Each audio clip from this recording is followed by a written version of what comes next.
Айдас ба сургамж толилуулж байна.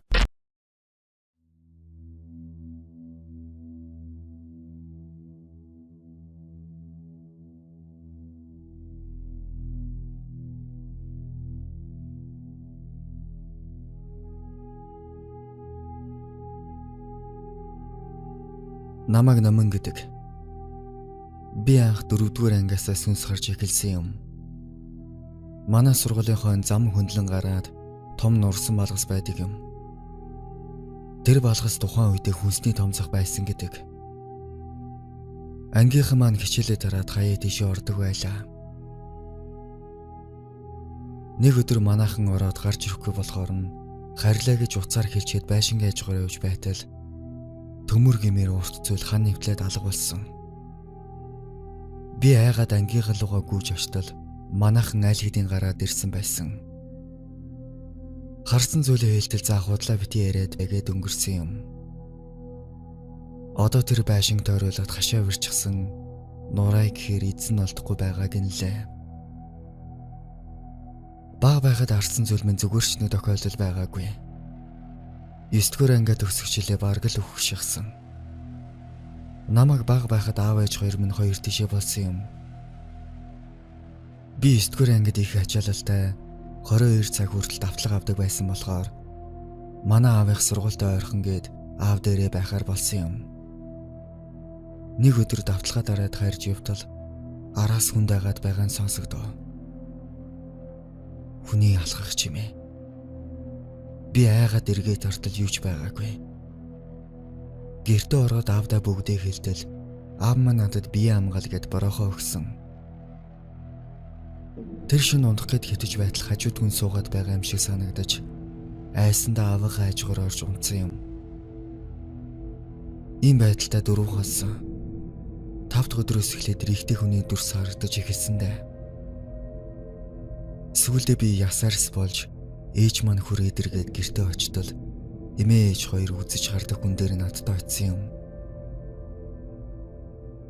Тэгээд яваад очтол чи чинь яасан том зүрхтэй охин бэ?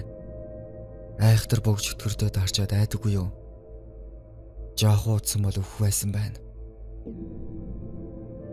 Гэж хэлэн намайг цаашгаа харуулan ойроолгож гарав. Дараа нь гэртээ очиод толинд гартал нуруу маань тэр жигтэй хөхөрцөн улаан ариан болсон байсан. Ээжээс асуудал чамайг том ирэхээр зогсон штэ гэж хэлсэн. Гэтэл тэр өдрөөс хойш байнга л юм хардаг болсон доо. Хэдэн 7 хоногийн дараа манай хөршийн хүүн автослоор өөд болсон юм. Тэр өдрөөс хойш манай орцны болонд жоохон хүүхдийн дүрстэй зүйл зогсдог болсон. Ээжтэй хэлэхэр балаа юм арилаа гэж загнана. Нилээд хэдэн сарын дараа тэр зүйл алга болсон. Магадгүй хой төрлөө олсон байх. Энэ явдлаас нэлээд хэдэн жилийн дараа би оюутан болж оюутны дотор байранд орсон юм. Би оюутны байранд очиод 7 хоног л болсон байх. Гэтэл би тэнд эмэгтэй хүний сүнс харж эхлэв. Миний орсон өрөө 4 давхарт. Манай оюутны байр цахилгааны асуудлаа шийдэж байгаа гэд ус тог хоёрыг цагаар өгдөг байсан юм. 3 давхрын 0 л ажилдаг байлаа. Нэг шөнө унтаж байгаад би цэсгаар доошоо 3 давхарлуу буусан юм. Тэр үед л би нөгөө сүнсийг харсан. 0 ороод гараад иртэл яг миний ур зогсож байлаа. Би угаасаа сүнс хараад ассан болохоор зочих юм уу? Ямар нэг юм мэдэрч байгаа мэдэгдвэл араас дагаад байдгийг нь мэднэ. Тэгээд би хараагүй мэд өнгөрсөн боловч өөрийг нь харсныг нь мэдсэн бол да ардаас дагаа салгаа болсон. Тэгээд ээжтэй хэлж байрнаасаа гарахаар болоод байрныхаа багшаас гарах зөвшөөрлөө авах гэд өрөөлөө нь ороод үннээ хэлтэл шинэ оюутан гэрээ санаж байгаа юм гэж хэлэн намайг доосонгүй. Би ч тэгэхэр нь бүгдийг хэллээ. Би угаасаа сүнс харж мэдэрдэг юм. Тэгээд энд нэгэн байгаад байна. Гэтэл байрны багш. За тэгээ чамд ямар юм харагдсан юм бэ? Эмэгтэй хүний сүнс энд байдаг юм шүү. Намайг байн гагаад байна. Хэрвээ муу зүйл болвол та хариуцлагуулах юм уу? Гэж хэлтэл тэр багш. За гарах бичиг хийгээд өгье. Харин чи өрөөнийхөө эгч нарт хэлэвдэ. Доогүйхан шиг л гараарай. Ингээд би гэдэг хүн байрнаасаа гарлаа. Гэтэл эдэн сарын дараа манай ангийнхан манай сургуулийн оюутны байр юмтай гэлээ. Гэж ярьж байгааг сонсож чи харсан юм уу? Гэж асуудал. Үгүй л дээ. Гэхдээ намар хичээл оргоос өмнө лам авчирч ном уншуулдаг гэж дээд курсын ах эгчнэр ярьж байна лээ гэсэн юм.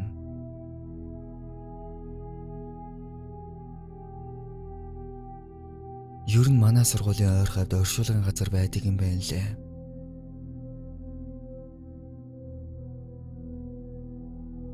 Хэдэн сарын дараа эмээ минь хотод ирж ахынд очно гэхээр Дэнжи мянгалуу ахын луу ахтайгаа явлаа.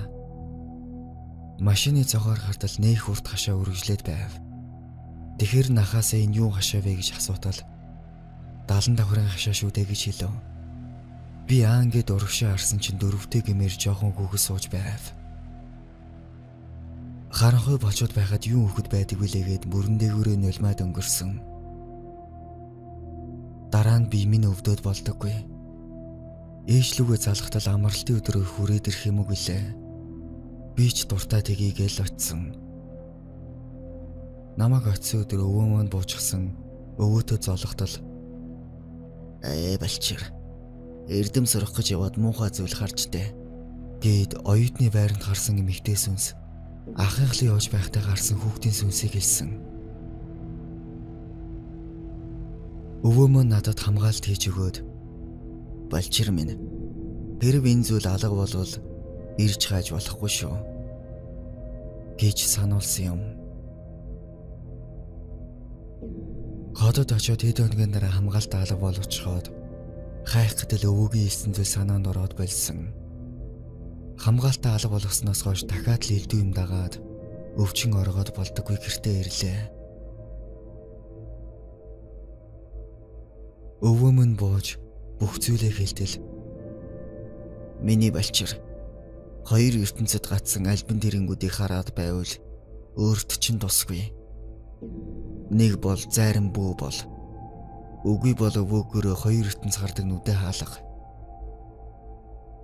Эс бөгөөс чиний нас гүйцгэнэ гэж хэлсэн юм. Би аль хэдийн мэрэгчлээ сонгосон. Мэрэгчлэрээ сурч байгаа. Тиймээс би элдв юмыг харахыг хүсэхгүй байна.